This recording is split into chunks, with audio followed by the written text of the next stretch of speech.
Hello guys, welcome back to our channel. So, if your Shinco portable air conditioner has stopped cooling or is showing a warning indicator, it usually means the internal water tank is full and needs to be drained.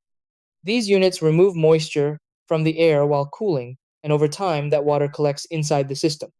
Once the tank reaches its limit, the AC automatically pauses to prevent overflow, which can make it seem like something is wrong. Many users get confused about how to drain the water or where exactly the drain outlet is located. The good thing is that this is a normal maintenance step and can be done quickly once you know the correct process. So, guys, in this video, I'll guide you through the exact steps to safely drain and empty water from your Shinco portable air conditioner. Try these. Step 1. Turn off the air conditioner and unplug it from the power source. Step 2. Place a container or tray under the drain outlet. Step 3. Locate the lower drain plug at the back of the unit. Step 4. Remove the drain plug slowly to release the water. Step 5. Wait until all the water drains out completely.